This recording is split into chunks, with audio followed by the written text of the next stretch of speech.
Nat has 10 inches to make up here, but he is definitely captain of the all-lunch-pail team. Let's look at the point guards now, Reed and Lever. I'll take Lafayette Lever because he's a true point guard, the heart of the defense, the guy who forces the turnovers. Robert Reed must prove in this series that he can run a half-court offense versus extreme pressure. And McRae, he's got to hold on and hang on against English. Well, this young man next to Calvin Nat has the toughest job in basketball today. He has to go after number 1, 2, or 3 year in and year out in scoring in the NBA, and also Mr. Crunch. Now, Denver had to turn around quickly for this series. Houston is rested. Is that any kind of a factor going in? No, I don't think so at all. Doug Moe is totally upbeat. He wants to play every other day. They have that. They had plenty of time to rest yesterday, and we're looking at a ball club that is a positive ball club no matter what. The Midwest Division champions, the Houston Rockets. Rodney McRae out of Louisville, and McRae gets him started. He had an 18-point game in the first series. Well, Rodney must make Alex English work at both ends of the floor. Calvin Nat at the other end, and he ties it up. Calvin Nat is playing with an arthritic knee. He's had some groin pull problems, but he feels pretty good, the best he's felt in some time. And it goes to Hakeem Olajuwon. Olajuwon was hurt some this year. Coming back, though, he's given up the knee brace that he was wearing with the injury. Here he is, baseline, triple teamed. Now he kicks it back out to Lloyd. 5 seconds on the shot clock. Lloyd out of Drake, misses. Danny Shays has a rebound. Well, we're going to see the double and triple teams on the box post-ups by Olajuwon and Sampson. From the baseline, T.R. Dunn. And Dunn playing with a knee that concerned him a little bit. He got hurt late in that Portland game. Well, it was a knee-to-knee, and they were questionable today about T.R., but there are very few guys in basketball with a bigger heart. T.R. Dunn will hit the open shot if you give it to him, as evidence there a moment ago. Lewis Lloyd. Lloyd doesn't get it. He's missed 2 in a row. Good box out that time by Calvin Nat. And up it comes to Fat Lever. To Alex English. Lloyd up in his face. Rebound by Shays. Shays had 20 points and 11 rebounds in one of the games against Portland. Here's English again. He's not shooting well. No, he's not. He's definitely pointing the ball on the release. Here's Nat, and Nat has buried his first 2 opportunities. Well, you know, we have to talk about Alex English here. There's no doubt about it that he had a difficult shooting series versus Portland. They were running 1 and 2 people at him, and he's definitely not in the groove right now. But that will come with time, Gary. And Houston has asked for a timeout in the early going as the Nuggets lead it by 4. Stop beating Utah 117 to 113, winning that series 3 games to 1, and now they get the opportunity to meet the Lakers. And another game last night in double overtime. And Spud Webb hitting 2 free throws defeats the Detroit Pistons 114 to 113, and now they will be moving against the Boston Celtics. The only team idle now is Milwaukee, so we'll have a doubleheader. The Eastern Conference semifinal game, Atlanta against Boston, 1 o'clock Eastern. Some of you then will see the second half of the doubleheader between Washington, Philadelphia, or Dallas against Los Angeles. Why did Bill Pitts call a timeout so early? Well, I feel that Calvin Nat picked up 2 wide-open jump shots in transition, and Ralph Sampson is nowhere in the picture. You must make Calvin Nat put the ball down on the floor. And so Pitch's team trailing by 4. Ralph Sampson with Nat giving away all that height. Ralph tries one. Lever with the rebound. I would assume they'd like to have Ralph do that all afternoon long. Definitely, but there's a beautiful pass. Reach in by McRae, though. He deflected the ball. Nat again, and he misses for the first time. Shays on the board. Deflected, and Olajuwon has committed the foul. All right, right here now. Watch the open floor. Now, this is the old story of picking out who you think has a better shot. Now, right there, coming down the middle is Danny Shays. He's fouled. No call. The ball goes out to the corner. Now, let's talk about Danny Shays. Now, we're talking about a young man, 13 points a game, and he was able to get 8 rebounds in that Portland series. Now, you're coming to the forefront here, right? He already has 4 rebounds. Doug Moe, the man you were talking about, his team now with an 8-2 lead. Here's Reed. And it comes to Sampson backing in. Good ball movement this passing game of Denver. Shays missing. Rodney McRae with the rebound. For our fans, the center for Denver will always be at the top of the circle. Olajuwon puts it away. Lloyd will take it in. Shays rejected it. Lloyd will try again, and good second effort. On that block of a shot, he wanted to foul, but fortunately came right back. And there is Alex English inside. So that fatigue certainly no factor for Denver. They're playing well early. No way can Rodney McRae play behind Alex English in the painted area inside the dotted line. That's automatic too. Here comes Reed. Reed. I say, listen, we'll give you that one all night long, no matter how many of those, because you're not going to your down post low people who are going to give you the fouls and also the better percentage shot. Alex English, who's missed 2 opportunities early going. Nat with Sampson jumping up in front of him. T.R. Dunn with the rebound. See, in the last 2 shots by Calvin Nat from outside, his weight has been going back. There's Nat inside. Nat shoots so well percentage-wise, and that's the reason, he's always inside. He hurts you so much inside. Well, see, when he missed that last shot, he went right for the rebound. Sampson stayed outside thinking that Houston was going to get the ball. He was ready to take off, and we would have had a cherry pick or a snowbird or whatever you want to call it. Denver out rebounding Houston 8-1. Lloyd changed his shot. Tipped up and in. Lloyd changed his shot, but he was really looking for the pass. That time, Hakeem made his move. Oh, beautiful Sampson, block. beautiful block. And it'll be Houston's basketball. And I'll tell you, Calvin Nat is beating Ralph Sampson to the front of that rim. Lloyd again, he loves to drive. That's his game, is taking the ball to the hole. Other end, and what was this you called this series? This is definitely the beep-beep. There's no doubt about that. Now watch Calvin Nat coming down in here. Here comes Sampson behind. He's behind him now. Now, if you notice, in just the early going that we played less than 5 minutes. Calvin Nat has been inside of Sampson 3 times. Pat Lever from outside, and Lever dead center. He had a brilliant final period against Portland, scoring 19 of those 30 points. Vastly underrated point guard for the Denver Nuggets. They're going down inside now to Sampson. They're trying to get him, looking for the lob. There it is. That was eye contact between Sampson and Louis Lloyd. He called for it because he got Calvin Nat fronting him in the low post area. There's Alex English missing again. He shot only 43% against Portland and has missed his first 3 of this game. Reed on the move, and the basket will count, and he's fouled. A chance for a 3-point play. See, Pat Lever really has a difficult assignment here. Robert Reed is a proven second guard, small forward in playoff competition. He's excellent at going to the basket. You're talking about a young man who is 6'8". Now, when they're playing one another on television, they might look like there's only a few inches, but we're talking 5 inches differential. So every time Robert gets down inside, he can shoot over the top of Pat Lever.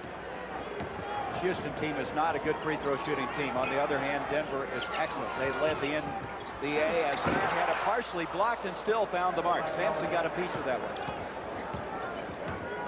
Nat already with 8 points in the game. He has half of Denver's points. We're even at 16. Sampson backing in on that, and nice help from T.R. Dunn. And there is the steal by Olajuwon. Olajuwon's second steal. Louis Lloyd with 8 points. Louis Lloyd is one of the best finishers of garbage basketball and transition game that we have in this league.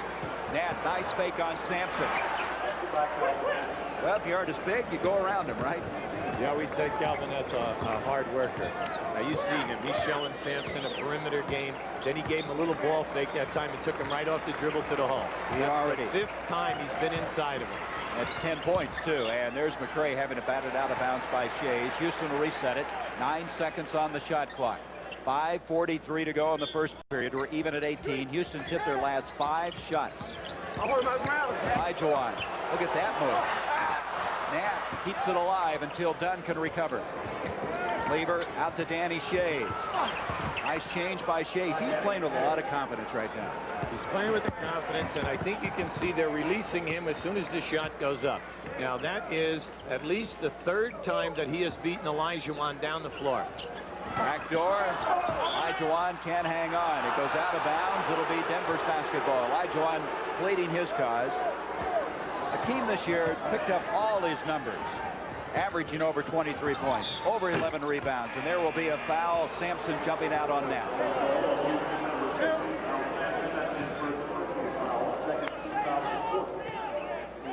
So Sampson is having, I would assume, to cover a lot more floor than he'd like to.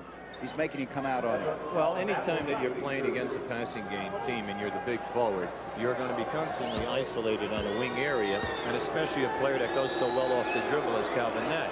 Now the next problem that he has is that Nat gets off early and makes a couple of jumpers, and now you have to say, hey, wait a second, the coach just called a timeout to get me over here. Now I must honor that. Well, that's not an easy thing to do because you're isolating a 7'4" man 18 to 20 feet away from the basket. I didn't know players honored coaches. Is that the way it works? Denver by 2 as they missed the 2 free throws. Here's Reed backing Lever in now. Reed out of St. Mary's in Texas. Off to Lloyd. Lloyd on a big start. Doesn't get it. Shays gets a rebound. Shays played very well at both ends. It will be off of the Nuggets, however, and Houston will have it. Because of the offense that Houston runs in their half-court sets, here we have Blair Rasmussen coming into the ballgame right now, and they've taken Calvin Nat out. Now, playing a tandem of Shays and Rasmussen was extremely successful for Denver in the series versus Portland. Blair has been a new find as far as Doug Moe is concerned in the playoffs. Sampson. That's unblockable. Well, the interesting stat on Rasmussen, he played less minutes than any other #1 draft pick in the NBA this year. Boy, he's come on with that 26-point game in Game 3. English hits one. That may get him back on track. You just figure he's going to find it sooner or later.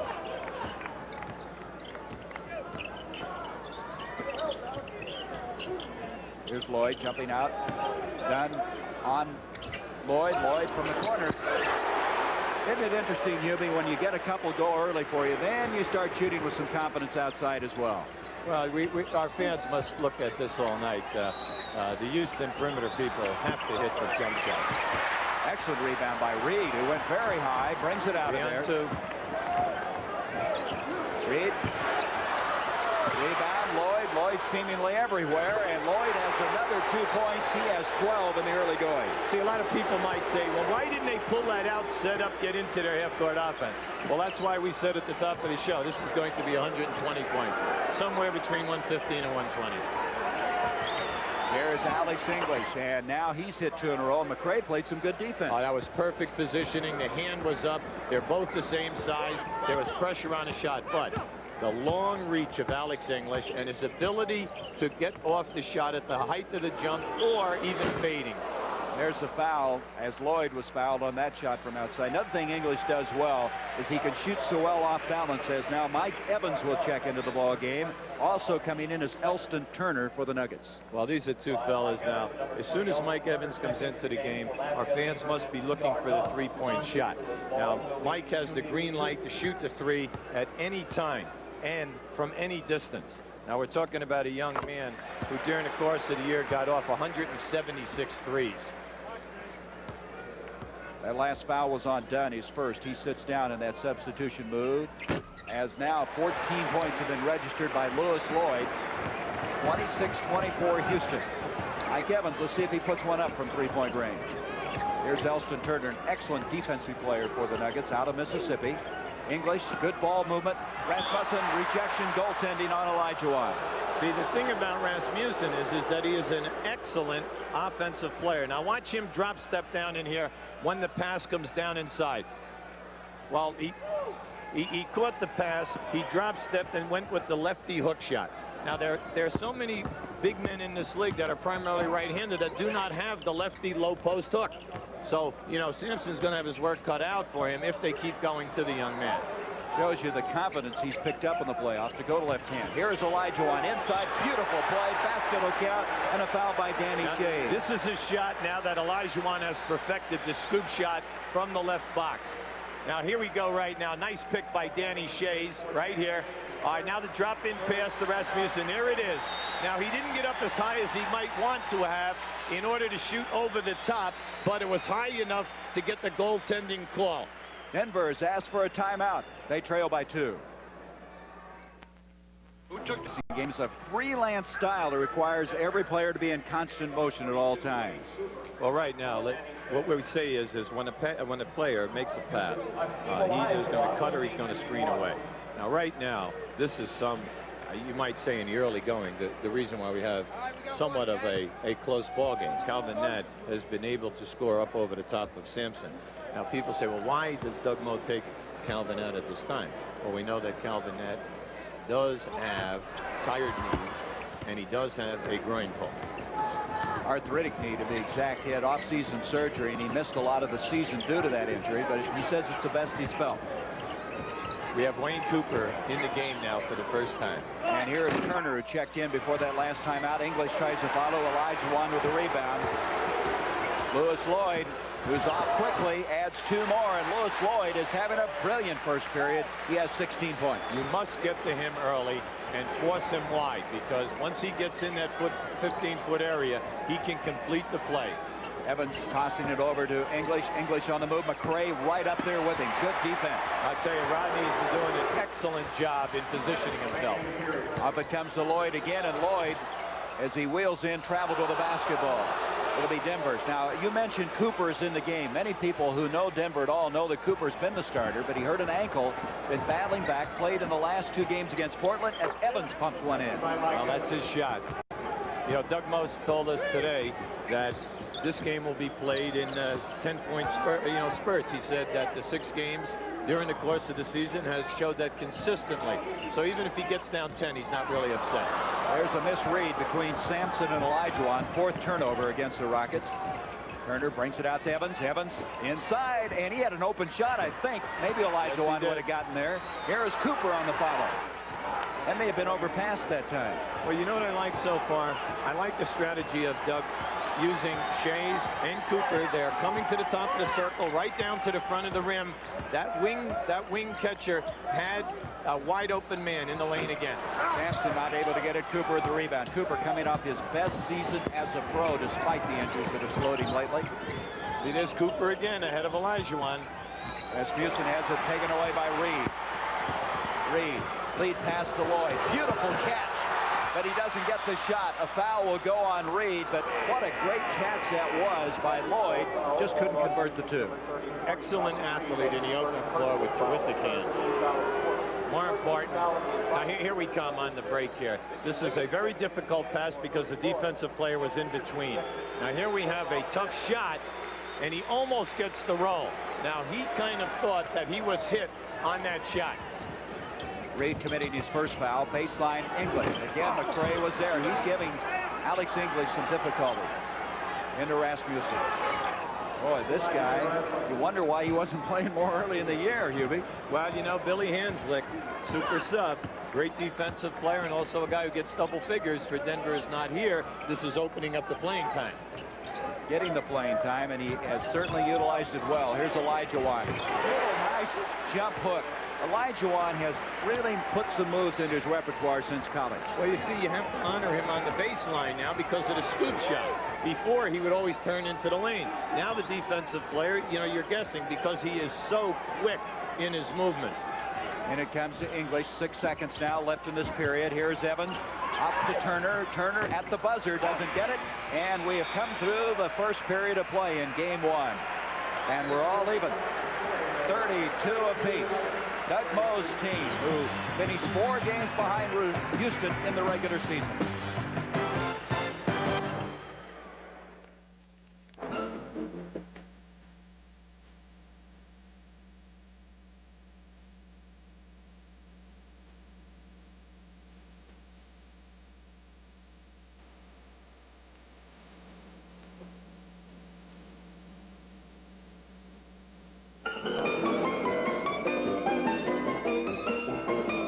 America's game. It's fantastic.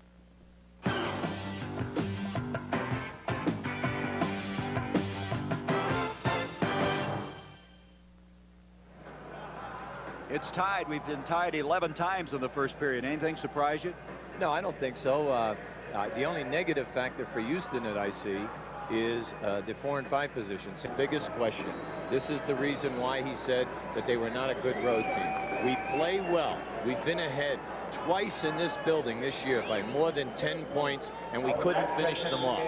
I think this is interesting. We're at the Summit, game 1 in this Western Conference Semifinal between Denver and Houston. We're all even after 1 period of play as Calvin Nat with a big first period. Starts the second out effectively. He has 12 points. The commissioner of the NBA, David Stern, is at this game as he's been going around throughout the playoffs and checking into the basketball action. Jim Peterson now has checked in for the Houston Rockets. Olajuwon beautiful body control, a 7-footer, and there is the commissioner. Well, they went to an isolation for Olajuwon that time, and now what Robert Reed is a little bit perturbed about there. He thought it was a little ticky-tack of a foul, but the reason why Jake O'Donnell called that is because he had him beaten and could have turned the corner for a layup that time. That's the second foul on Robert Reed. Just underway in the second period, even at 34. Wayne Cooper had a tendon problem, that right ankle that slowed him down, and he's having to battle back to get into shape. Rejection by Olajuwon. 5 seconds on the shot clock. And Calvin Nett, who has just been sensational, has 14 points. Well, right now, Rodney McRae is on Calvin Nett because we have Cooper and Rasmussen in the game, and Alex English taking a blow. Here's McRae. They'll let him take that shot. Rodney doesn't get it, but Olajuwon has the rebound, and there's that spinning move again. That's 3 times. He scored 2 out of 3 now. And the other factor is even when he misses, he's right there on the offensive board. Rasmussen missing. Rebound by Peterson. Second-year man out of Minnesota, who's improved his strength considerably from his rookie year and has gotten more playing time for Bill Fitch. Olajuwon has it stripped away. Mike Evans with Robert Reed back. And Evans will take it in. Well, that time I didn't think they were going to make the play. Mike realized that if he would have made the pass earlier, it would have been an easier play. Turner could have had the layup. They had them 2-on-1. Evans with 4 points. Former Kansas State standout. He led the Big 8 in scoring the 2 years he was there as a junior and senior. Peterson reverse move. They're going to wave the basket off. 3 seconds in the lane. I'll tell you the reason why I like that call. Peterson went down in there, hooked his man, thought he had him posted up, but the player, here he is right here, see, but the player at the top of the circle, he waited and waited and waited. Now, if Peterson would have made the initial move quickly, everything would have been fine. So you wave it off.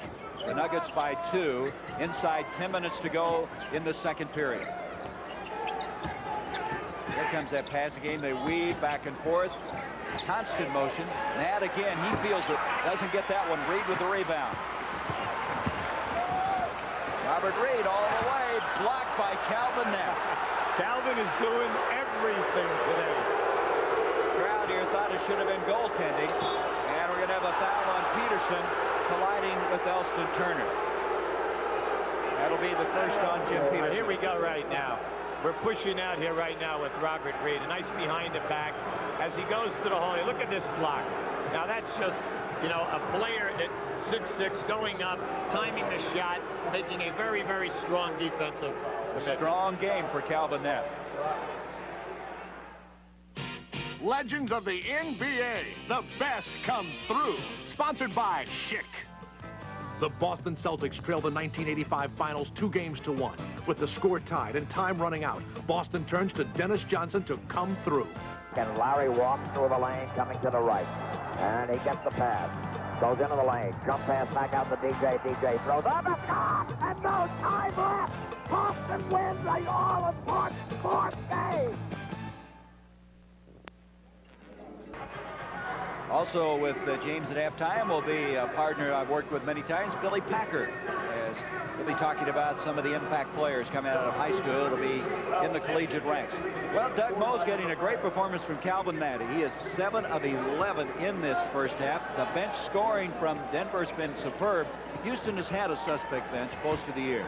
Well, with putting Reed in the starting lineup, that kind of depletes them and losing Allen Lovell.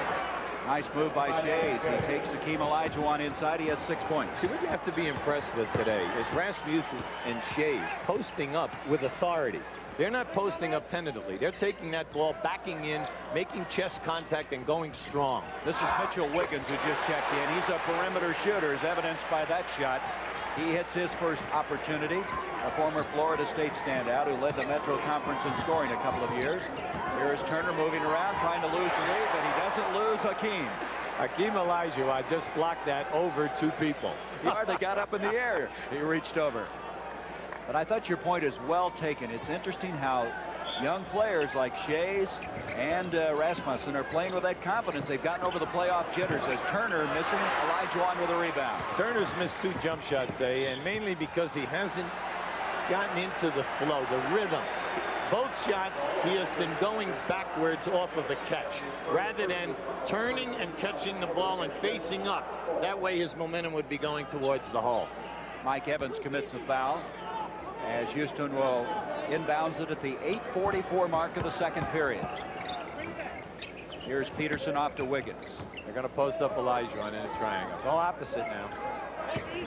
Sound like a coach again. What do you mean by I'll opposite? tell you, they're swinging the ball to the opposite side because Denver's defense of the people in the lane is outstanding today. Cooper brings it outside to Turner.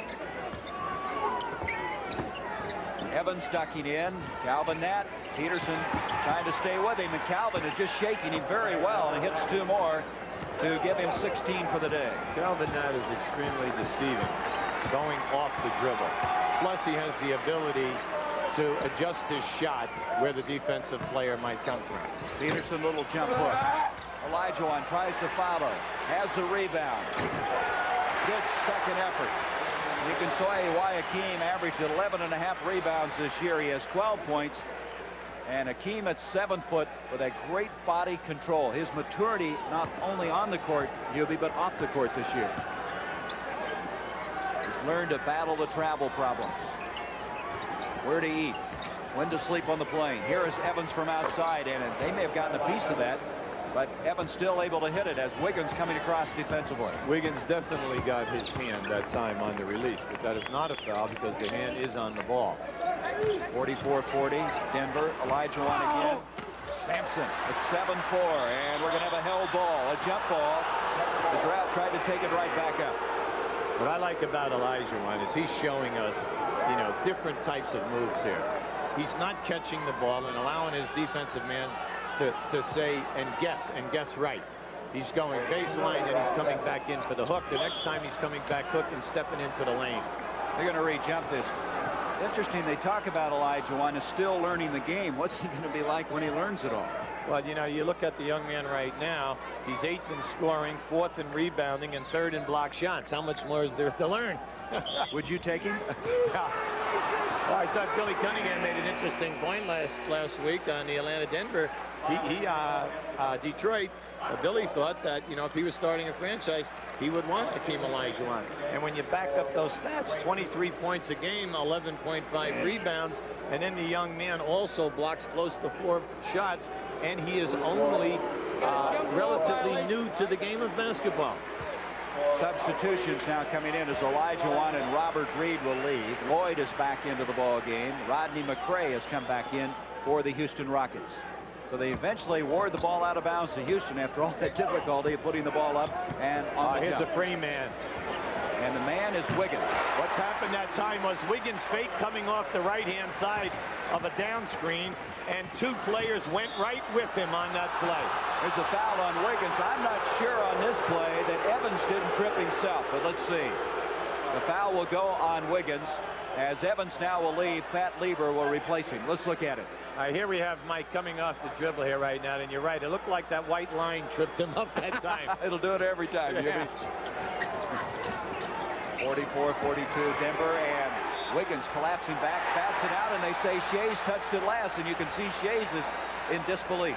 Well, you know what was interesting about that? Shea's back Sampson right under the basket that time and almost made the catch. Houston asks the timeout. Bill Fitch with his second timeout. Stops it with 6:52 to go in the first period.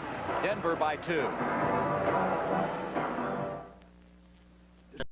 Of Denver on both sides of the floor. You do not lead this league in forced turnovers without putting out an awful lot of energy and doing the little things that no one else wants to do. And that's a trademark of Doug Moe's teams. Bill Fitch, who's having all kinds of difficulties with a bad back. He'll have to have surgery after the season. Down on one knee, and his team down by 2 points at this juncture. 6:48 left to go in the first half. Here's Wiggins. He's hit 2 in a row. Rebound by Nat. Nat will kick it off to Pat Lever. English, they had the pick, but they were able to break it in time. Sampson comes down to the rebound. Well, I don't think that you can play Alex English any better than Rodney McRae is. Rodney's right up on top of every single release. In it goes to Sampson. Ralph over Shea. Nice touch. 6 points now for Ralph Sampson. tie it again at 44. Lever all the way inside. They gave him the lane, and he took it. Well, that's the first time today that Denver has used a pick on the side of the floor to release the dribbler. Illegal defense on Fat Lever that time. Here we have right now Ralph Sampson posting up on Shays in the low box. Now watch him make his move. Good job of double teaming, forcing him to the baseline. But then again, that's one of Ralph's best moves. If he's on that side of the floor, the baseline fadeaway jump shot. Good point, Hubie. A lot of guys don't want to take that shot, but he likes that baseline move where he spins that way. Even if you're on top of him, he's 7'4", he's going to get the shot over the top of you. An illegal defense. First time it's a warning. The second time it'll be a technical. Here comes Lever.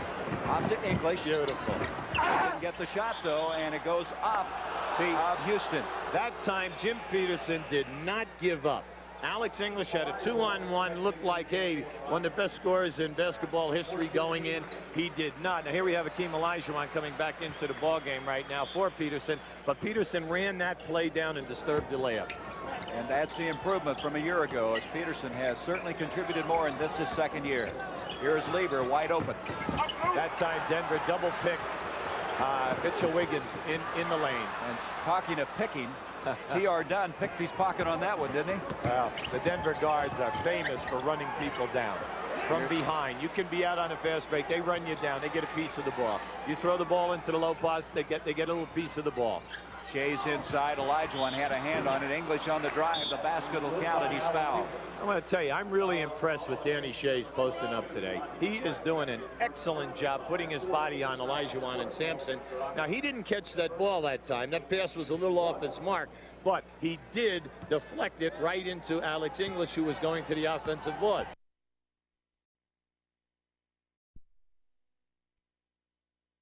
Now with a chance for a three-point play. That was McRae's first foul, and Alex English hits it. This team, Denver, shooting close to 80% from the free throw line of the regular season. That was best in the NBA, and they're 3 of 5, however, today. McRae, nice. As he moves in, he is fouled.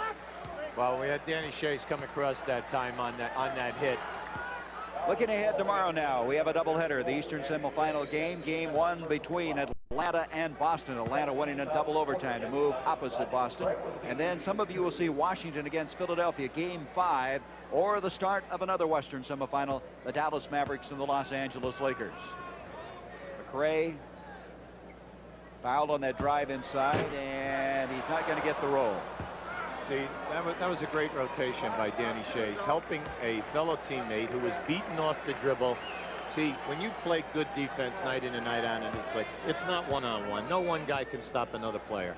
It's the second man rotating and helping you out, and then the third man getting back down inside and getting your man. It's like running a gauntlet, right? That's absolutely. It's 5 guys on a string.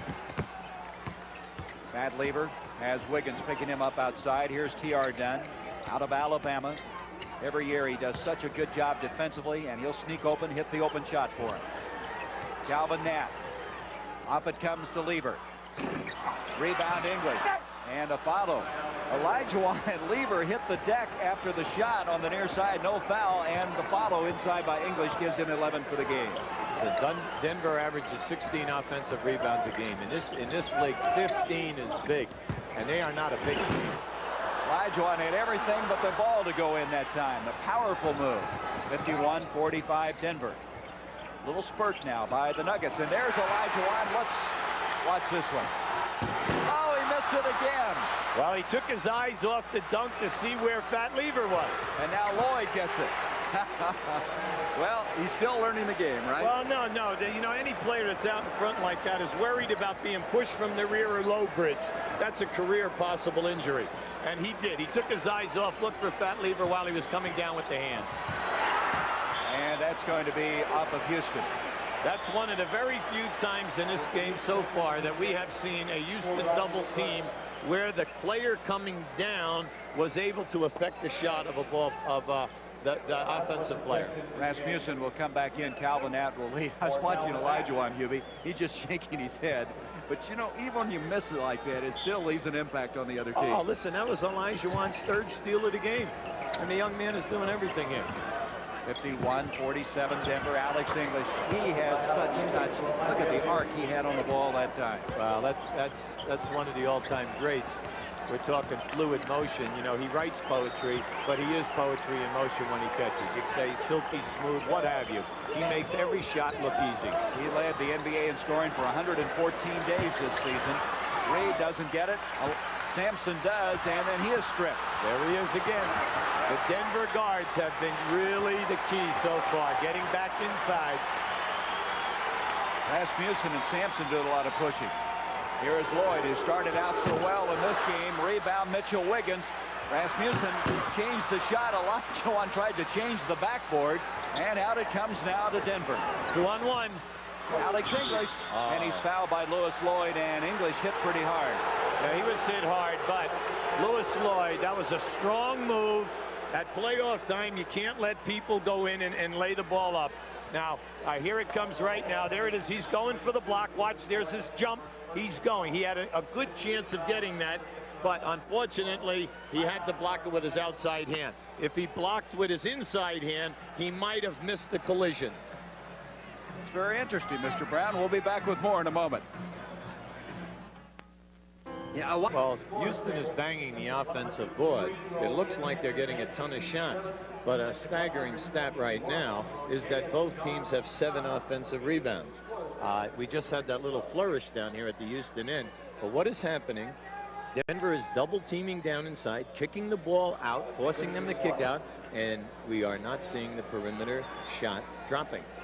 We're seeing Reed, Wiggins, and right now Lloyd struggling on that 17 to 19-foot jump shot. And Lloyd earlier was hitting everything he put up, as English now has 16 points as he converts the three-point play. 56-47 now, the Nuggets.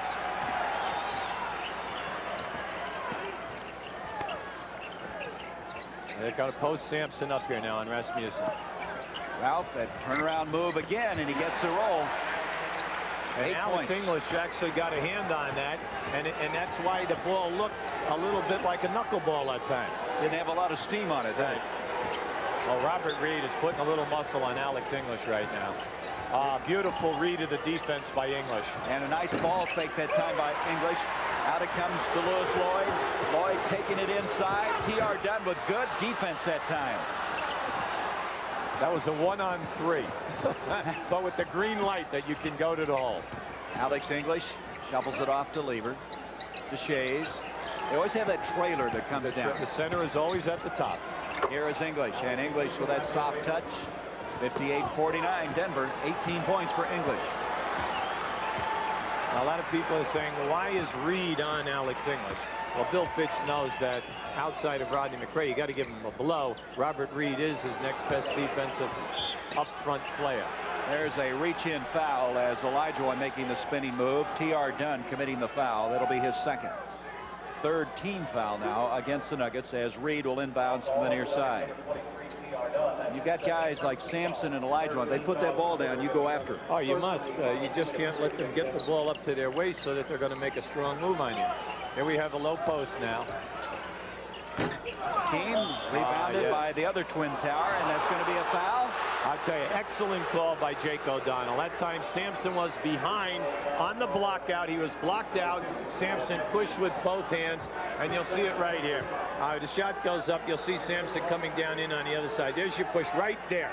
Okay, excellent call by Jake. And they're over the limit.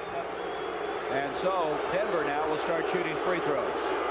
Sampson committing a personal foul, his second. Blair Rasmussen is a first-round draft pick, 13th, should say 15th overall, playing last year at the University of Oregon. And he gets the second shot to go. 10-point lead. Yubi, thus far, your analysis.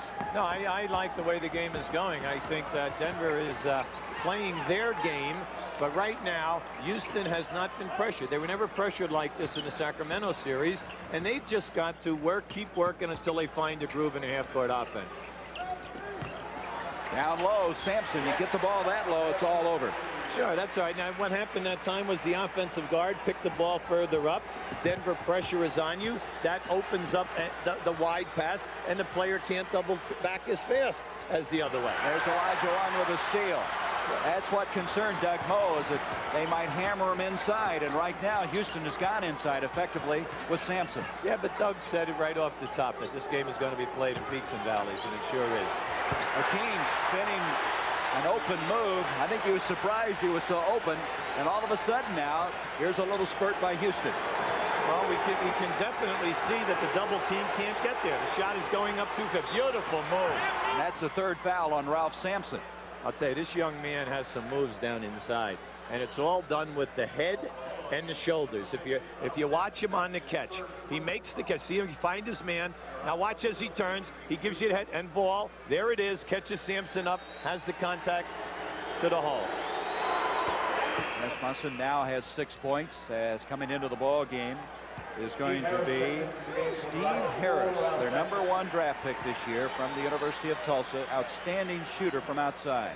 Well, Bill Fitch is very, very high on this young man. Now in the Sacramento game, game 3, they were struggling. He came off the bench and hit 5 big jump shots. Bill feels that the rest of his game, he must work extremely hard, because this isn't a team that's a losing basketball team. This team won 51 games this year. A lot of people say, well, you know, there's a player that played either with the Knicks or Indiana or some of the teams that didn't have great records, and they played more minutes than this young man. This young man is playing on a basketball team that every game is a war, and they want to win that 50 to 55 W's. We're going to have a 20-second timeout now by Houston. Elston Turner coming in a moment ago, getting English out of there with only 20-some seconds left in this first half of play. So probably watched a while ago some of the items that he'll have. Billy Packer will be on, and a report on Adrian Dantley, who's been hurt. And, of course, Utah eliminated last night from the playoffs. 61-53 Denver. We have 17 seconds on the clock. Now Houston is going to have to shoot, because there is 2 seconds difference on the shot clock. Reed with 3 on the shot clock. 2, difficult shot at best, and he almost got a 3-pointer. Foul inside. The basket will count at the buzzer. Well, Fat Lever did his job from a defensive standpoint. Unfortunately, when the shot went up, we didn't have the blocking out of the other guard. Here we have right now, 4th shot. Fat made sure he didn't foul him. Now watch Mitchell Wiggins come circling down inside here now. There he is. And his man had him blocked. He thought he was underneath the backboard. But that's not good enough. And Mitchell Wiggins comes away with the basket at halftime. Denver leads it 61-55.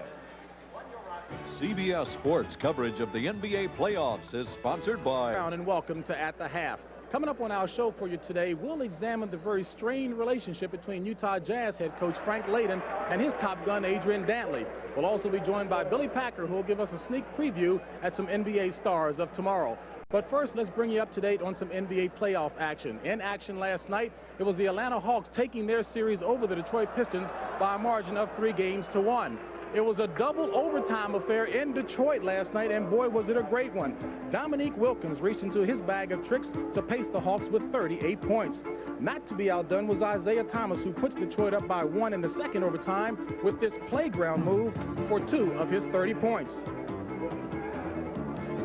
But Spud Webb hit a pair of free throws to put Atlanta up 114-113 in the closing seconds, and Detroit, with no timeouts, could only offer this desperation shot, and Atlanta moves on to the Eastern semifinals with a 114-113 double overtime victory over the Detroit Pistons. So now let's set the lineup for you tomorrow right here on CBS. The Atlanta Hawks, they now travel to Boston to play the Celtics in the first game of the Eastern Conference semifinals. You can see that right here at 1 o'clock on CBS.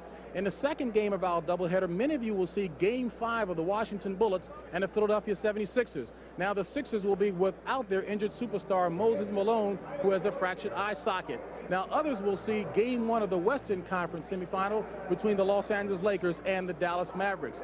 Now, the Mavericks got to the Western Conference semifinals by virtue of a 117-113 victory last night over Utah. They led going into that game 2-1, but Utah made life difficult as Thurl Bailey dropped in 24 points to keep the Jazz close. Brad Davis of the Mavericks nails 5 3-pointers to pace the Mavericks to victory.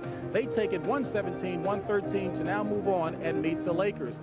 Now, Utah's job was made very difficult in this series because they played without star forward Adrian Dantley, who had back problems. In addition to Adrian's physical problems, has been an ongoing feud with Jazz head coach Frank Layden. Jim Nance has more. All-star Adrian Dantley has been in a long-running feud that has left Frank Layden both frustrated and perplexed.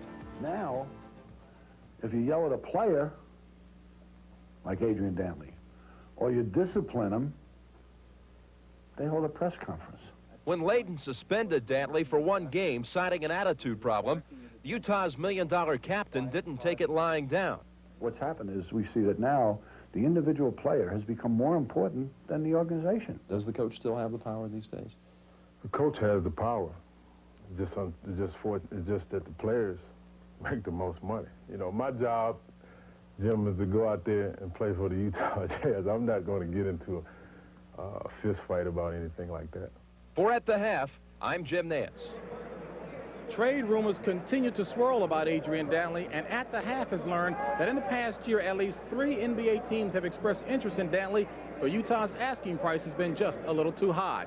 Up next on At the Half, Billy Packer joins us and gives us a sneak preview at some of the NBA stars of tomorrow, as At the Half moves on from Houston, Texas, right after this message from your local station.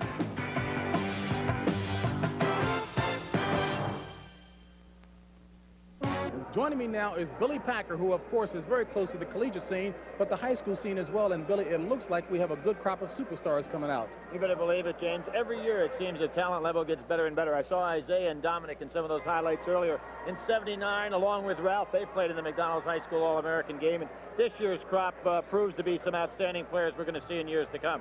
Billy, you were at that star-studded affair in Detroit. We got some highlights. Tell us about the superstars you saw. Well, the kids assembled in Joe Louis Arena in Detroit, and they started off in a hurry. And a kid that's going to be very good for Syracuse, Derek Coleman. He comes out of Detroit, listed about 6'8", probably going to play about 6'10". There's Anthony Pendleton going to Iowa, passing to Terry Mills.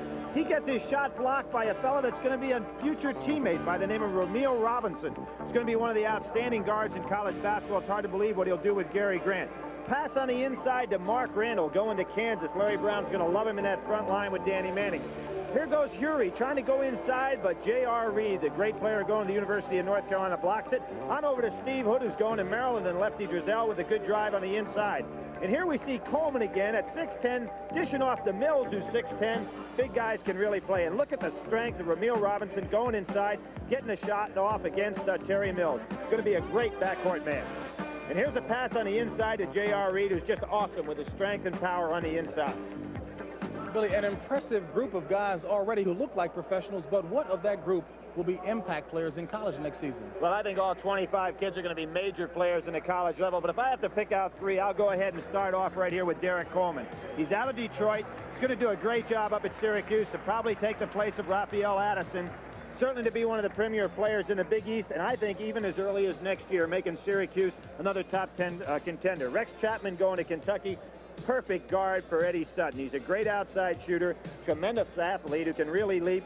All it's a matter of him getting down, playing a little Kentucky defense for Eddie Sutton, and he'll lead him. But probably the best of the bunch, J.R. Reed, going to the University of North Carolina.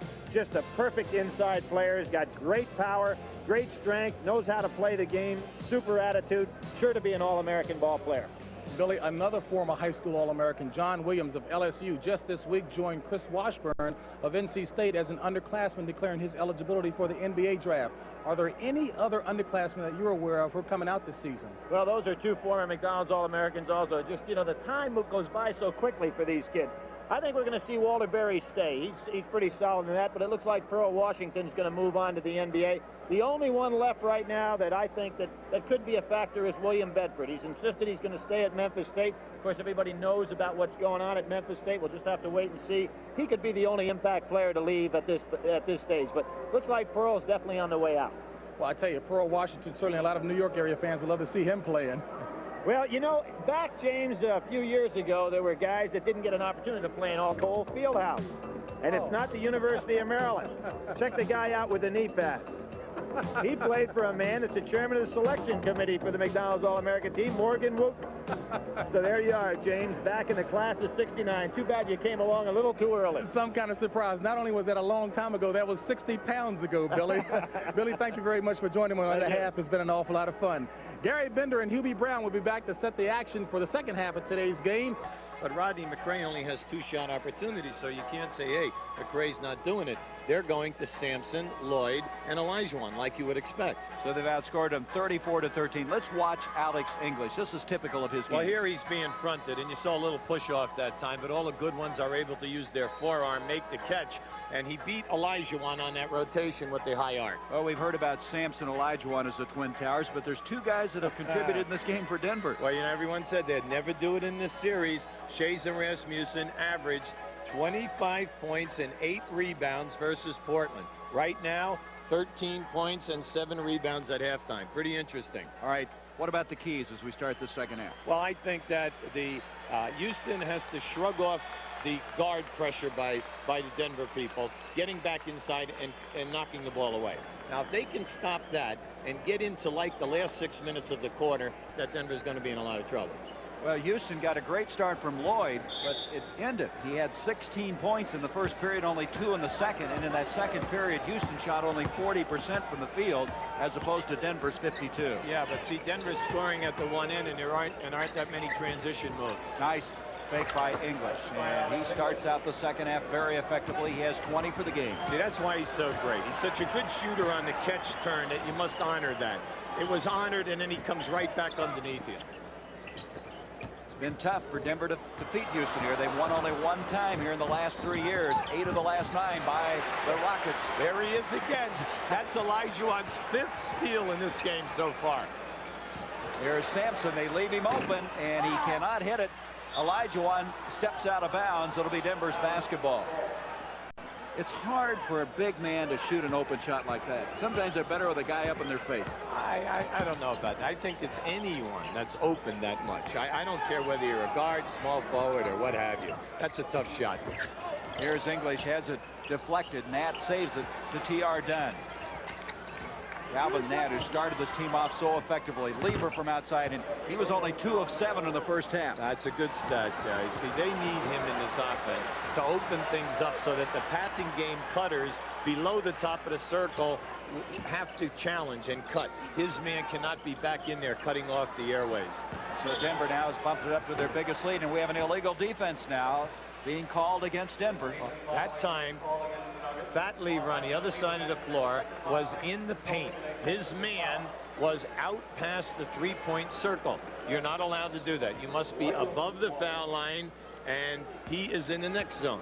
That was a very good call. So both teams now have had 1 warning. Of course, the second time around. Wait a minute. That's the second time. That's right. Both of them have gone against Denver, and Lloyd able to cash in the free throw. Maybe that'll get Lloyd started after that brilliant first period of 16 points. Well, I think Lloyd, you know, they went to the big guys down inside, so his opportunities are going to be cut off. McRae, rebound, Olajuwon. See, I find an interesting thing. Houston is the 2nd best offensive rebounding team in the NBA. And I think that Denver has done an outstanding job up to now. Calvin Nat trying to fake Sampson up. Sampson's got to be careful. He has 3 fouls. Reed comes off to Lloyd. Here he comes. And believe it or not, a free throw like that can get his guy started. He's got that confidence back. He has 21 now after scoring 16 in the first period. Well, if Lloyd would have made the pass to Olajuwon that time, it would have been a better move. Traveling. Oh, you see, that time we had 2 calls. We had a walking from the referee out on top, Eddie Middleton. Jake had a foul underneath, but the walk takes precedence, okay? All of a sudden now, they cut that lead in half, down to 5. Sampson shows him the ball, turns around and hits it. Well, the shoulder drop right into Calvin Nat's chest, knocked him back off the ball. Good timeout by Doug. He knows that he can't let the game get out of hand. He doesn't want to fall behind on a quick spurt. And that's been a problem for Denver. They seemingly have a tough time putting it together in the late stretches. Right now, he doesn't want that to happen again. Started the fast break, outran his defensive player, trudged to the other end of the floor. Where's the carrot? Where's the carrot? And that's what I think I might have said on the way back. Lever missing. Houston now on a roll. They're down by 3. Olajuwon with those 16 points has 9 rebounds, 3 blocks, and 5 steals. And jumping out on Sampson. Going to Olajuwon on Shays now. Good move. See, Danny Shays can't make a commitment because he's proven that he can go baseline on that scoop shot. 9 straight points now by Houston. They've cut it to 1. Block. Sampson out to Lloyd. A chance to take the lead as Lloyd. The basket will count, and he's fouled by T.R. Dunn.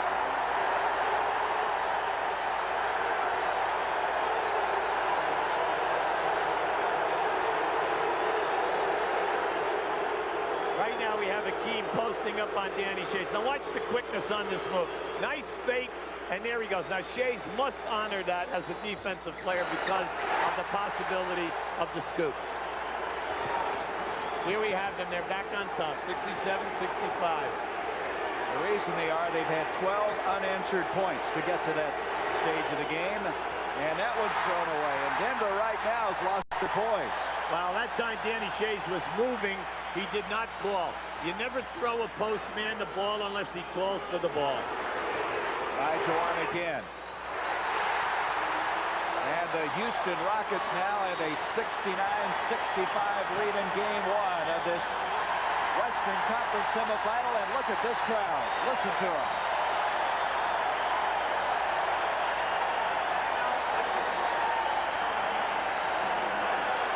After trailing 61-55 at the halfway point, the Rockets have roared to the lead. It's the first time that we've seen them exert themselves for a stretch. Now this has been like a 4 to 5 minute stretch where they are out there challenging every single shot that is going up. Denver is only getting 1 opportunity, and even in the low post areas, they're totally denying and forcing difficult passes to the people who are posting up. Well, we talked about a game of spurts, and that's exactly what's happened throughout the course of this game. Right now, the spurt with the Rockets. Well, the Nuggets have been here a number of times, and you know, it'll be interesting to see. Beautiful read on a defense. Too bad he couldn't make a clean catch. Lever from outside. So Thad Lever ends that 14-0 run by Houston. Cuts it to 2.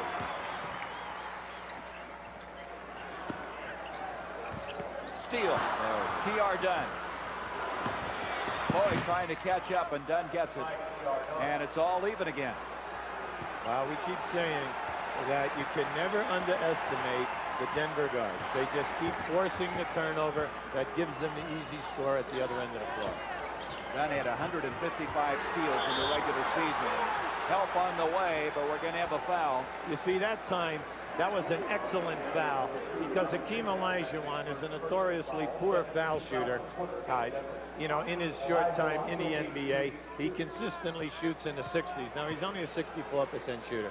Every time from now to the end of this game, you cannot allow him a dunk.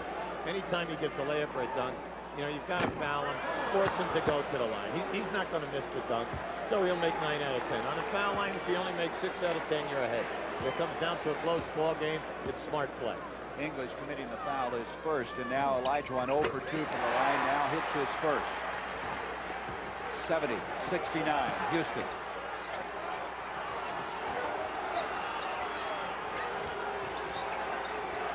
Dunn left open. That's what he'll surprisingly do. A lot of people say, hey, he cannot score, but he'll hit that open shot. That time, T.R. Dunn ran his man off of 2 screens. There's the inside game of Houston, the points in the paint. McRae on the drive. Well, McRae was what made the pass and then made a cut. The old story, give and go. Shays at the other end. Danny Shays with 8 points. 73-72 Denver.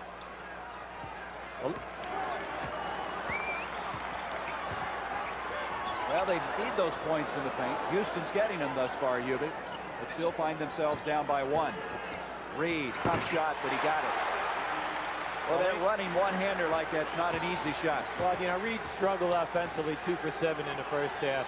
And if he can get in the game right now, they're going to be very, very tough down the stretch. That our 7th lead change in this game.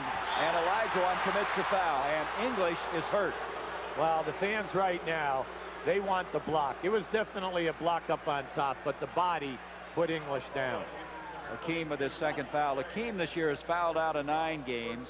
Sampson 12, and you would think the way they're able to use a lot of people inside, they could get those 2 twin towers in foul trouble. Now just watch this catch and move here. There it is again. Now watch how far Hakeem came. Hakeem is one of the few big men in this league that can cover from lane to lane. And that was a perfect example of a defensive player being between the shooter and Hakeem Olajuwon. He came from the other side of the lane and went up and got that block. Unfortunately for him, his body caught Alex. Alex now with 21 points. It's even again at 74. Hakeem just is so smart in knowing when to go, and then he has the athletic quickness and quick jumping ability. We have a lane violation here. They're going to shoot another free throw. Was it Sampson in there prematurely? I believe it was. And you know what's interesting? We have seen this, you and I, in last Sunday's game, Washington and Philadelphia, and then again today. The referees seem to be making a major issue out of that in this year's playoffs. Well, I imagine an edict goes around maybe, and everyone studies that, and it becomes prominent. We're at the Summit. Game 1, a Western Conference Semifinal. I'm Gary Bender along with Hubie Brown. Right now, it's the Denver Nuggets by 1, 75-74 with 6:10 to go in the third period. Olajuwon. He just showed you another move. Now, he has not done that at all this afternoon. 23 points for the second-year man who played at the University of Houston. Calvin Nat reloading and getting that one off in a hurry. Let me tell you, that's probably the best catch of the game. He was knocked off balance going into the lane. The ball got into his chest. He was able to take it off his chest and get a shot out of it. Good rotation on that shot. We were right behind Reed. He had a feeling that was going all the way. Seesaw game. The Rockets now by 1. Reed with 8 points. Well, they have a mismatch now on a low box. Shays and Robert Reed. Nat had that shot changed a little bit by Sampson. Here comes Reed. Reed off to Lloyd. Lloyd will bring it way out now to Hakeem. The post and Sampson now. That spinning move. Oh, what a follow by Olajuwon. He's the best that I've ever seen at that. I admit I've only been around pro basketball 13 years, but he is the best at getting a rebound high and slam dunking it over another player. And one game in New York a year ago, he did that 3 times. Now, I've seen players do it once. I've never seen a player do it twice, and he has done it 3 times. Now, today that was just an explosive move that time. That basket did not count. The foul was on McCray, his 3rd. Both he and Sampson now playing with 3. Dunn driving on the baseline. Off his foot. It'll be the Rockets' ball. Well, we have to keep an eye now on Robert Reed because he seems to be leaving T.R. Dunn in double teaming. Lloyd was out of control there. They're going to call traveling. Well, you know, the fans are booing, Gary, but, you know, it's either a travel or a charge. And, you know, Eddie Middleton had to travel first, so, you know, they had to give him one or the other. And I would think if you're a Houston fan, you'd rather have the travel. Absolutely. Here is English against McCray. Again, McCray playing good defense, but Nat on the follow.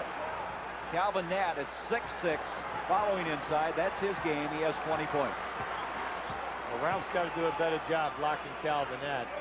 And also, if he's not going to do that, he's got to get to the ball when it's coming off the glass. We have Shays holding on to Olajuwon. For dear life. And it goes again to Hakeem. 5 seconds on the shot clock, and Shays commits the foul. As now Rasmussen will come back into the game. Now, they called that on T.R. Dunn that time, Gary. Now, you could have called a foul on Shays. There's no doubt about it. He had his arm around his waist. But T.R. came back in and slapped right at the wrist area. So that's the 3rd foul on Dunn. Nat has come out of the ball game now in place of Blair Rasmussen. They're taking Sampson down inside. And you can see Blair pushing on Ralph. Into McCray. Beautiful. Oh, yes. Outstanding pass by Rodney under pressure. 27 points for Hakeem. Here's Rasmussen again. The lean in. Hakeem with a rebound. 11 rebounds now for Olajuwon. McCray. Doug made an interesting point today. And that was, they are one of the best fast-breaking teams in the league. They are better than us in transition. I thought that was an interesting thing, because I think most people would say Denver's better. And English inside, they finish it so well. Yes, they do. That play by McRae was outstanding. He had to change his shot, go from a right to a left hand, and still got it. The Rockets by 3, 84-81. It's entertaining, isn't it? Here's Olajuwon, baseline. There's Sampson trying to follow, and Dunn comes out of there with it. Lieber kicks it off to Dunn. Lloyd will come up with it. And they're going to whistle a foul on Dunn, stopping a 3-on-1 break. Well, there was a definite foul that time. There's no doubt about that in the backcourt. That's 4 on Dunn. Here we have Hakeem working hard down. That was Ralph Sampson. All right, here comes Hakeem up over the top on the slam dunk. Now, same play here we have coming back. Now watch the move. Sampson, now here it comes, boom, up over the top. Now, he came from behind the backboard that time. And the thing that our fans should watch is his quickness, his great athletic quickness. And Hakeem has 13 points in this period, and the Rockets lead it. But only if they win the title. The NBA playoffs continue tomorrow on CBS Sports. Let's look at the development of Hakeem Olajuwon. Well, what we have here right now is a perfect story of a non-contact sport. Here we have Danny Shays using his forearm on Hakeem Olajuwon. Olajuwon passes it out to open up the distance. Here he comes. T.R. Dunn back on a foul. Now you say, well, you know, how big is Danny Shays? Danny Shays is 7 foot. What people fail to realize is Hakeem Olajuwon is 260. And when he puts that body back in on you, that's solid muscle. And Shays is doing everything he can to hold him out and just push him out another step. And so now Wayne Cooper is checked into the ball game for the Denver Nuggets. He and Rasmussen will be in there. Also, Elston Turner's in the ball game. Mike Evans, a lot of changes. Alex English still in as Sampson with a sweeping hook. There's no doubt about it. Every time Blair comes in, and he has Sampson, they go right at him in the low post area. Sampson with 14. Difficult shot, but he got it. I'd say I love this young guy. I only had an opportunity to watch him against Portland the other night. He didn't have a great shooting night, but he got 10 rebounds. And here he is today, looking for his shot every time. No hesitation, looking to get it up. Reed got the good rotation again, and he gets another one to go. That's his 3rd in a row right now. He has the feel, but more important, he has the feel from 20 to 22 feet. He has 10 points. 88-83. 2 minutes to go in the 3rd period. English. Alex English, remember way back when he missed some of those shots? He's not missing them now. He has 26 for the game. Sampson and Rasmussen had maybe a piece of it. At least he was up in the air as Cooper comes up with a rebound. Off to Elston Turner. Evans. That was a beautiful C. And Rasmussen over the back of McRae, kept it alive, and then put it in. That was a beautiful C by Alex English. He was double-teamed, totally unselfish, made the cross-court pass, and then once again, Rasmussen on the offensive glass. Rockets lead cut to 1. See, they're going in against Blair, and they're going to say, they're saying right now, look, you're going to have to do something here, Doug. You know, are you going to keep him on? You're going to keep Rasmussen on, Sampson? Are you going to get back in and double and triple team us and give us the outside shot? Turner in to Rasmussen. Left-handed shot. Oh! Hey, listen, you can't say that's lucky because that's the 2nd one he's made now. It looks awkward because he doesn't lift the leg and go up in the power move. He kind of like broad jumps. Here's McRae. McRae is playing a strong game with 9 points. Those penetrating moves, those slicing moves that he can make inside. Turner working around the pick. Turner able to nail it. He has his first 2 points. He was having some difficulty in the first half. He was 0 for 4.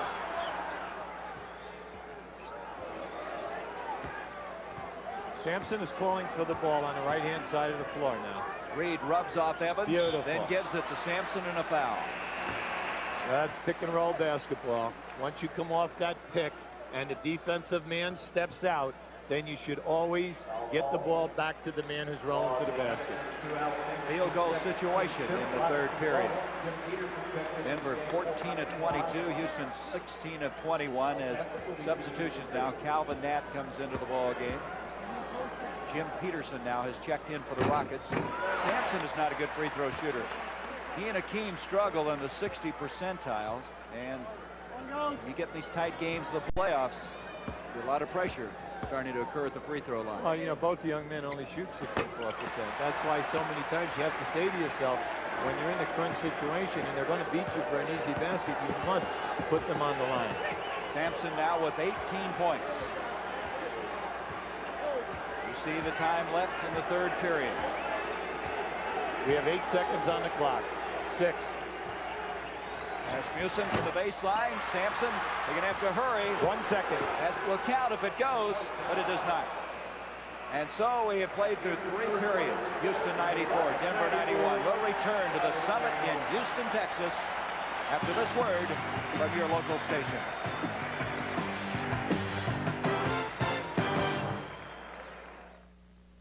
This is CBS. Tommy Lassette. Larry fakes, fall away. Hits it! All right! Stansbury tied at 108. Fleming outside. No. Rebound Kellogg. Yeah. Indiana wins. Irving to Cheeks, back to Irving, sets himself from behind midcourt. It's on time, he made it!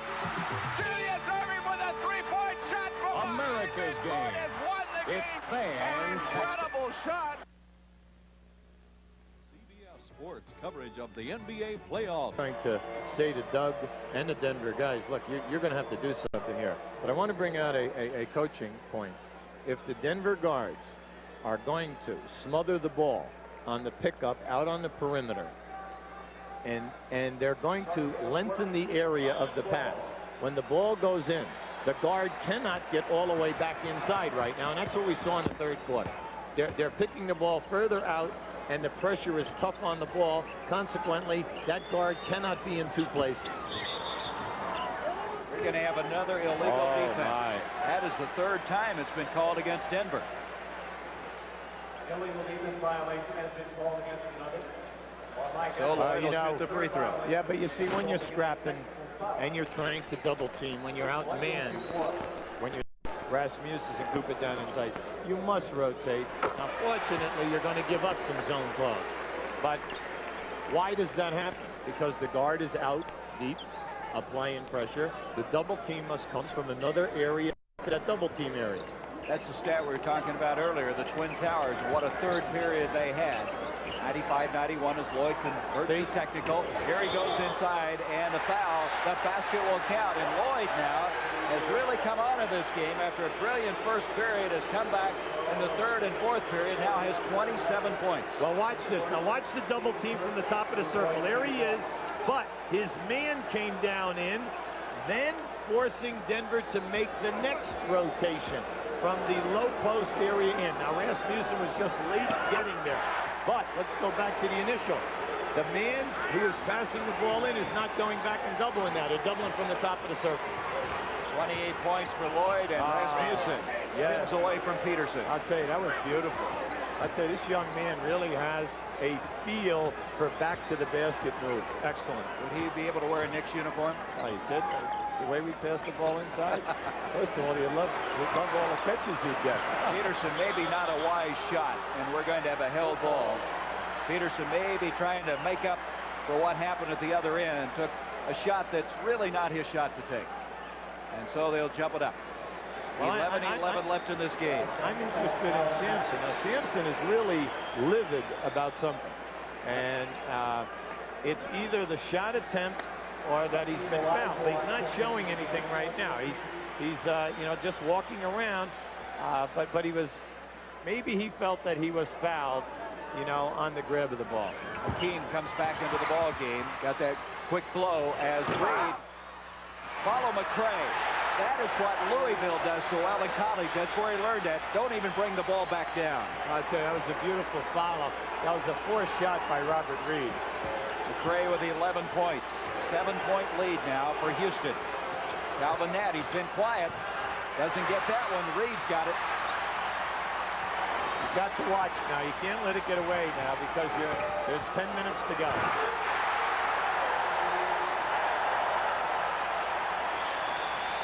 Reed with 12. 102-93. And to Rasmussen. Block. A foul, however, is going to go on Hakeem. Well, this time Olajuwon caught him in a low back that time with his forearm. Definitely pushed below the waist area. Looking ahead tomorrow, a doubleheader beginning with this one. Atlanta against Boston, game 1 in the Eastern semifinal. Then some of you will see Washington, Philadelphia. And then the rest of you will see the Lakers and Dallas start their semifinal series out in L.A.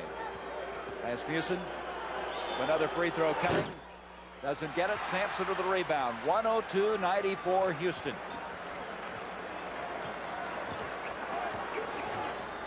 Reed has handled any pressure they've thrown at him out there. Here is Sampson. Jump hook. Oh, my!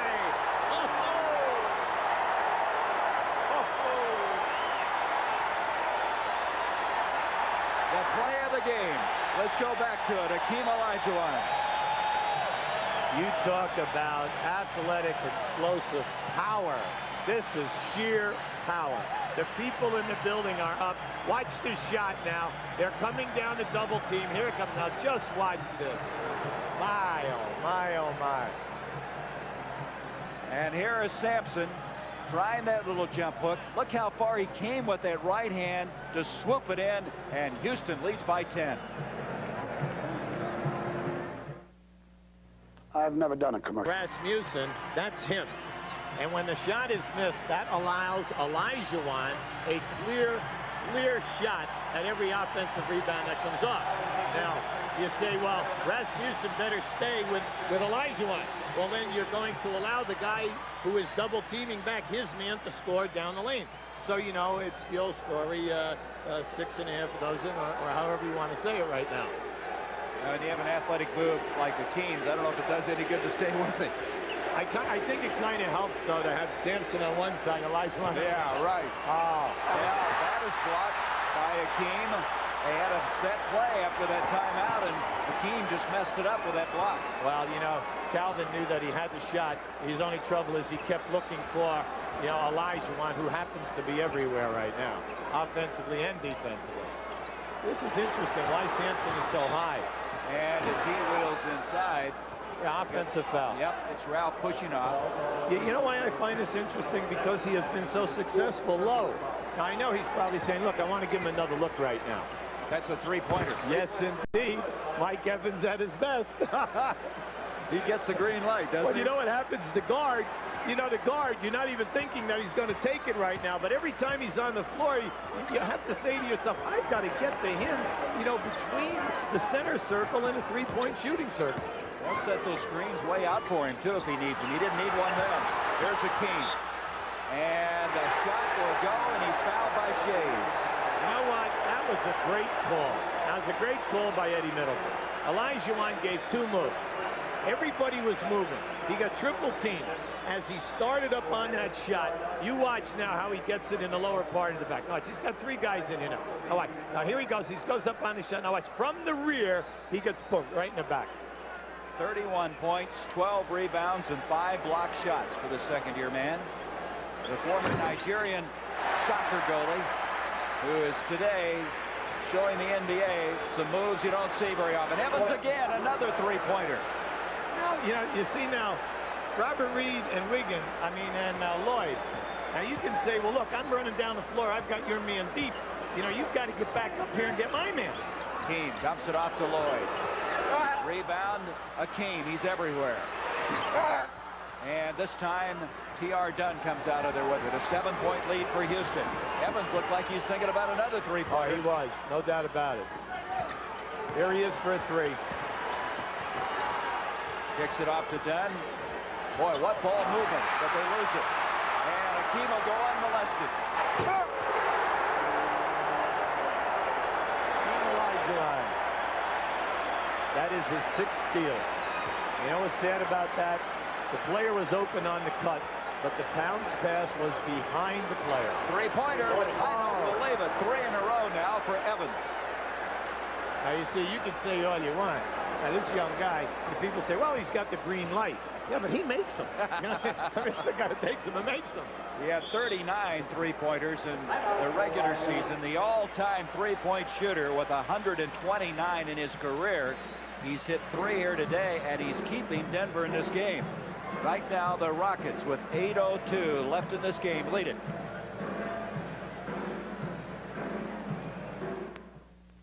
Patrick Ewing collection of high-performance footwear and apparel from Adidas.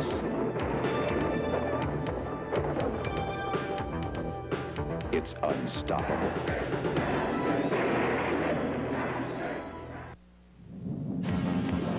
You begin with Ross. 5 between Philadelphia and Washington, and here is the slate for tomorrow, all beginning at 1 o'clock Eastern. The Atlanta Hawks in an impressive double overtime win last night in Detroit, going against Boston. Washington versus Philadelphia, game 5. Dallas against LA. You're in that Atlantic Division, the Eastern Conference. Your thoughts thus far? Well, you know, we had the game last Sunday, guy. I thought it was a great game. All 4 have really come down inside of the last 3 to 4 minutes. A definite toss-up. I don't think Philly has an advantage because the game is at home. Because Jeff Rulin is back, that kind of negates a little home court advantage there.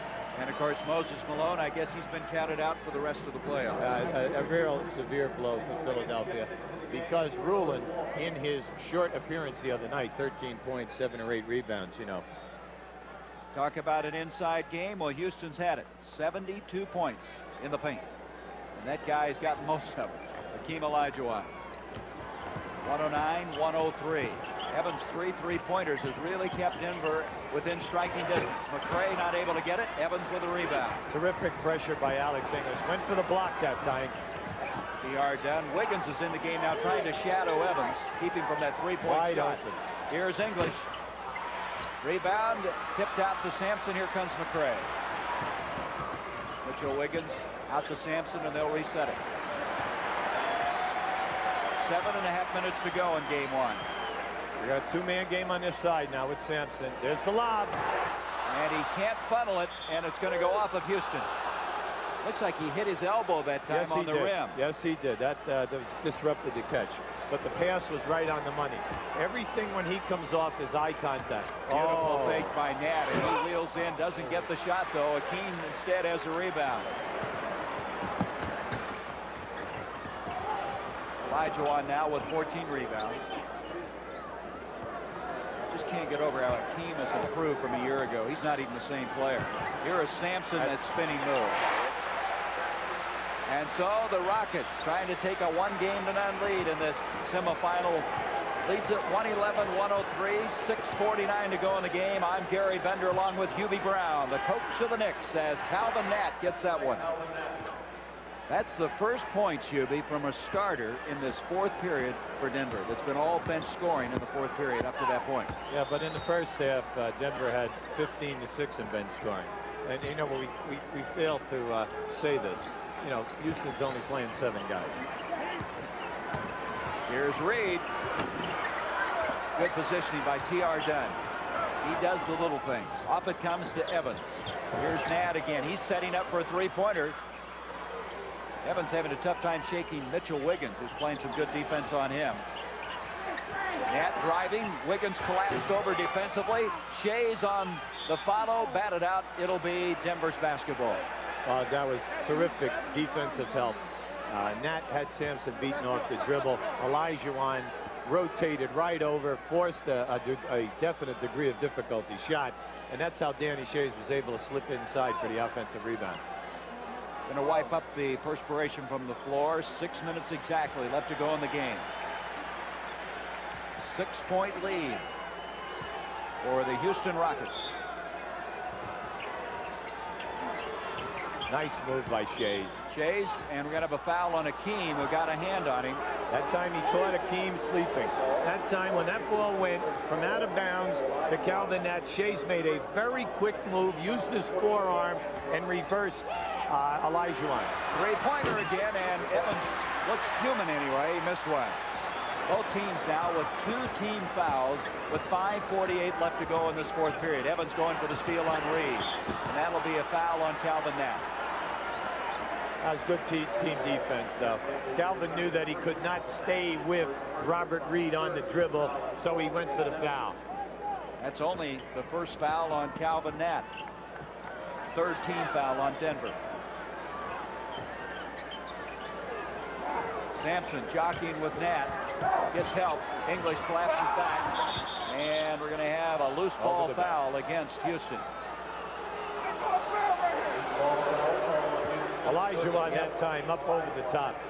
Now Hakeem has 4 fouls.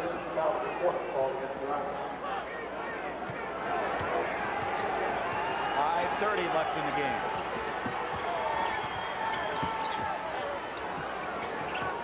Hey, Evans just can't shake. Well, I tell you, Houston's doing an excellent job right now. English, tough shot, and he got it. McRae again. What can you do? He did everything you could possibly do defensively. You don't average 29 points in this league, and Alex has done 30 a number of years, you know, without the fluid motion, but more important, wanting the big shot. He finished third, trailing only. Baseline double team. And Dantley, and there is a foul. On T.R. Dunn. Yep. That time, T.R. Dunn left his man on the other side of the lane, came on the baseline, and tried to come up underneath. Now, he's had 2 turnovers that way. He has caused 2 good steals. At that time, he was caught. Evans will lead after hitting those 3 3-pointers. That foul, by the way, was the 5th foul of the game against Dunn.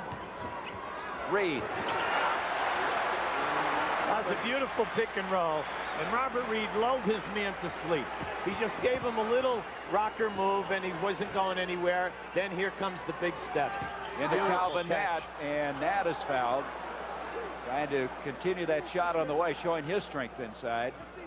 He gives him that toughness inside, Calvin Nat, and Sampson now has committed his 5th foul. So Sampson with 5, Olajuwon with 4, and Dunn with 5. You see, Nat came off of a cut that time. Cut and was cutting right to the rim. Sampson got underneath him. He went right into his chest with his body, turned around in a reverse move and had him on his back. Now you say, oh, well, Sampson should be able to outmuscle him, go over the top. But like we said on the top of the show, Calvin Nat is king of the lunch brigade. He's captain of the team. And he plays, he's so strong in the upper part of his body. He feels he can post up any guy in this league. Peterson comes in. Sampson will take a breather with 5 fouls on him.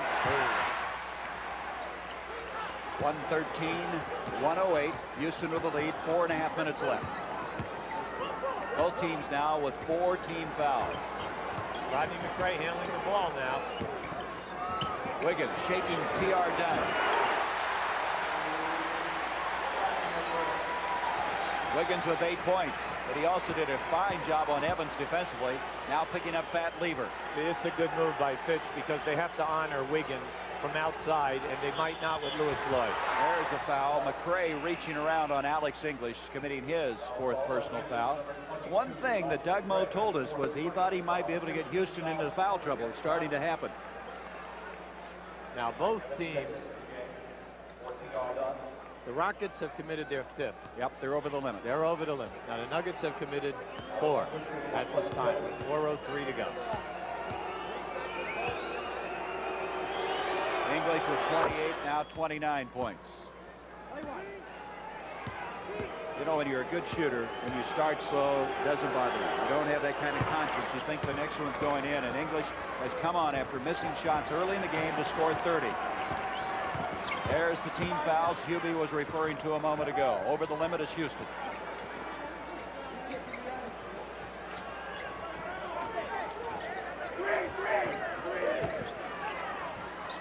Seven seconds on the shot clock. 5 on the shot clock. Here's Reed.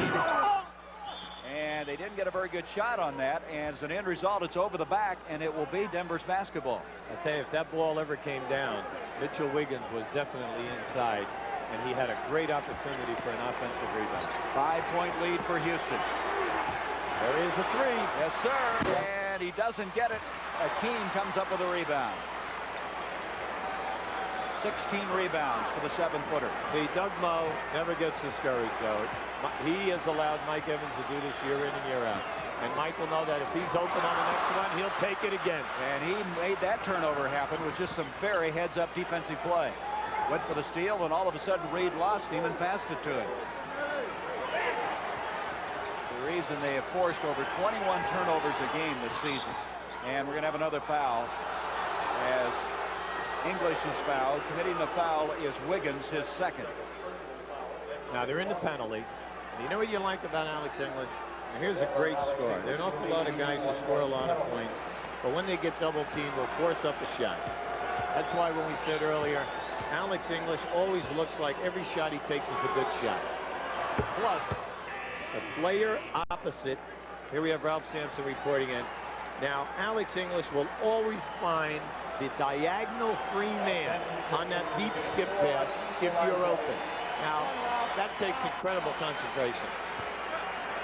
Got to take away from your shooting game, and that's a very good point. He now is looking for his 32nd. He's hit all 8 of his attempts from the free throw line. All of a sudden, a 3-point game. This is going to be a sensational series. Mitchell Wiggins picked up by Pat Lever. They're going to Sampson now in the low versus Danny Shays. Sampson coming in, replacing Olajuwon. He missed it. English backside rebound. Yes. And Peterson committing the foul. Well, it's interesting, as that rebound came off, Alex English Peterson was right in his back. Here we come. Now watch it on the side here now. Little wraparound. Now I missed that. Definitely a little wraparound, which kind of helps the defensive player to fall into your back. A little nudge. That's all it was. 2:45 to go. The Rockets by 3.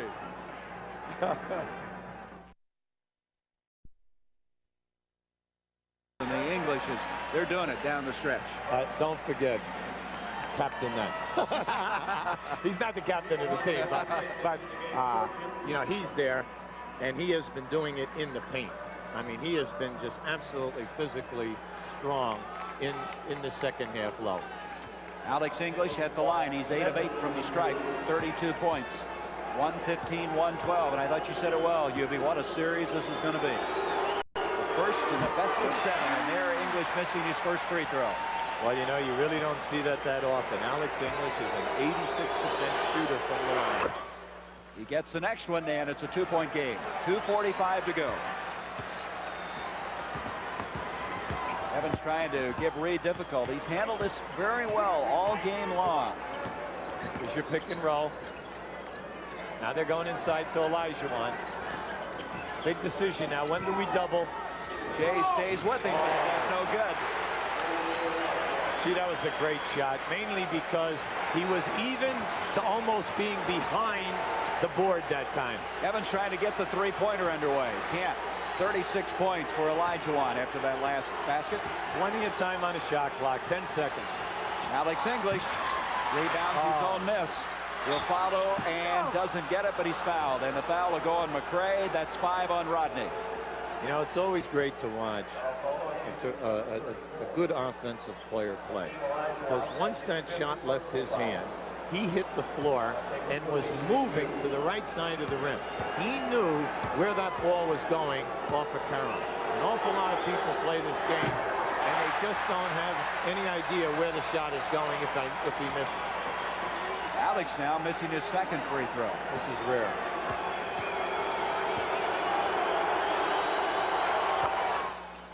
So he got the second one, 117, 114. English with 34. Olajuwon with 36 points. Team's high is 41 earlier this year. English had 54 against this Houston team earlier. Beautiful move inside. Well, stop and think. How long ago? He has not made that move since the beginning of the second quarter. He has showed all type of deep turnaround jumpers, turnaround in the lane. 38 points for Hakeem. Three-pointer by Calvin Knapp. Oh, yes. Doug over there clapping, saying just like he practiced. Yeah, you know? Right. Just like the game plan. All of a sudden, it's a 2-point game after that three-pointer. 4 of them they've been able to get. There's the foul difficulty. Sampson playing with 5 as Reed on the baseline. Rebound, Wiggins stripped, and a foul. Jake O'Donnell coming from the backside, the outside, calling that one.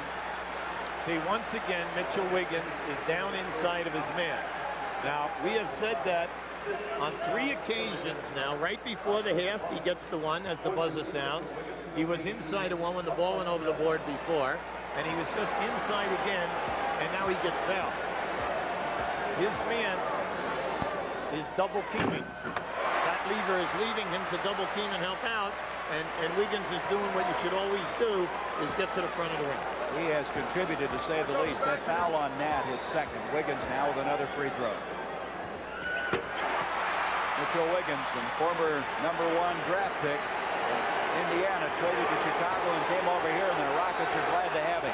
Here's Evans trying to get a pick to shoot that three-pointer. A screen, didn't develop. Nat almost lost it. Here's Evans, that's a two-pointer. Sampson with a rebound. You see the time left, 54.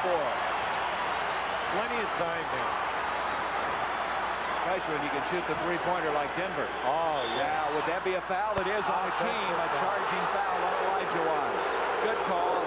And he has fouled out of the ball game with 45 seconds left. Remember, Sampson's playing with 5 himself. That was an outstanding double team. Now watch on this catch, the double team. Calvin Nat come down inside here right now. Boom, there we go. Definite offensive foul. You know, naturally we hear in Houston the people don't want that. They don't want to see Hakeem leave, especially when he had such a game. Such a game. 38 points, 16 rebounds, 5 blocks. And how many steals did he have? 6. So he fouls out. Lever, three-pointer. And good block off by McRae. McRae comes out of there with it. And we're going to have a foul, a reach-around foul, committed by English, his third. Olajuwon fouling out. He was up cheering at the other end, as he can't be on the floor, but he's trying to give some support from the sideline. Well, I think an interesting basketball strategy here is the fact that Denver has come down the last 2 times and have launched the shot outside of 17 or 18 feet. Down 4, 2 field goals. And unfortunately for them, we're not allowed to get the second shot off the miss. Now right now, we need a quick score. There's only a 5-point, possible 6-point difference here right now. It'll be interesting to see what Doug will do now, whether he'll call a time and move it, or whether he will just run it up the floor. It's not necessary for him that he has to take a timeout. Rebound on the miss, but then the steal. As Wiggins had it momentarily, Lever got it away, and Denver, as you anticipated, has called the timeout with 30 seconds left in the game. So Doug Moe now remaining. When the big Q flows. They score, and we're inside of 24 seconds. Now it comes down to your defensive philosophy. When Houston inbounds the ball, do you trap right away? A. B. Do you go for the steal, one trap, then foul? Or C, do you have a guy picked out that you definitely want to foul when he gets possession of the ball? So there's a lot of strategy going on coming out of that huddle right now. How about D, all the above? But the big key right now is they don't necessarily need a 3. What they need is a quick score. Could be a 2, because they still need another possession. Denver is 4 of 7 from three-point land thus far. And a steal by Sampson. And there is the foul with 24 seconds left. You know, when you take the ball out of bounds on the side, you know that you have a 20-second timeout and you have another timeout. Now, if everybody is covered, now you see that catch right there, that is a long pass. That's a long area, and what happens, you have an athlete at 7'4" who is an athlete with the long arm, and he gets a piece of the ball. Reed now with 15 points, 9 assists, 5 rebounds.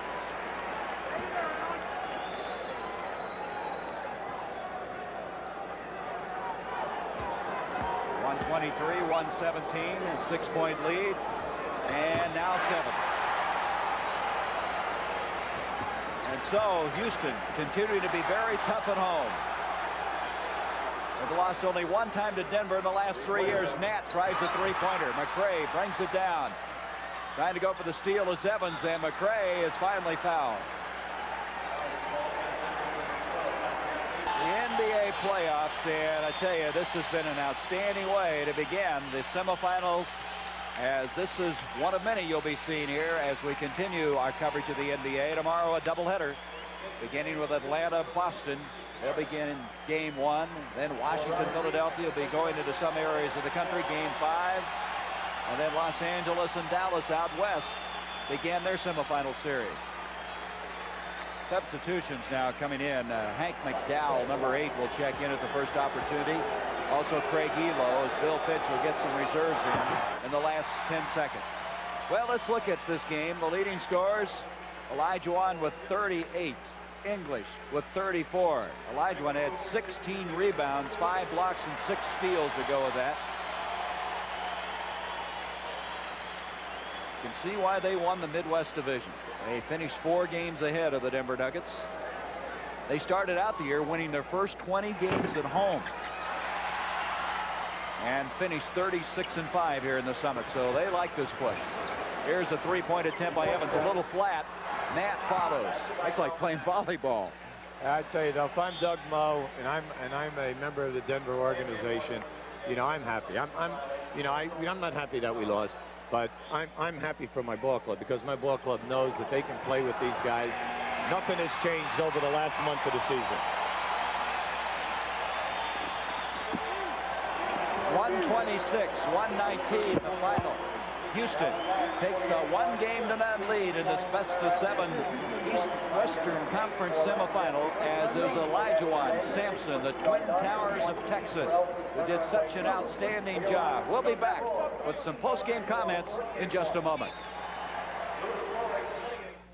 The game, I'm sure, surprises no one. Hakeem Olajuwon, 38 points, 16 rebounds, 5 block shots, and 6 steals. And Miller Lite is proud to present a check for $1,000 to the National Multiple Sclerosis Society on behalf of Hakeem Olajuwon. Olajuwon with an outstanding performance. We mentioned the Twin Towers of Texas. Sampson had 20 points in the ball game.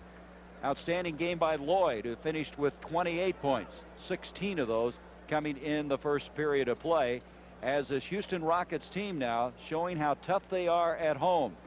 As we mentioned, they had the second best record at home in the NBA, bettered only by the Boston Celtics, who lost only once at home the entire year. 19. Let's look ahead to tomorrow. We hope you'll be ready to join us as we'll begin it all at 1 o'clock Eastern Time. The Atlanta Hawks against the Boston Celtics. Game performance, 38 points, 16 rebounds, and 5 blocks. Ralph Sampson also coming up with 20 points as the Twin Towers of Texas have the Rockets on top in the early going of this best-of-7 series. So for Hubie Brown and James Brown, this is Gary Bender saying so long from the Summit in Houston with a final score in favor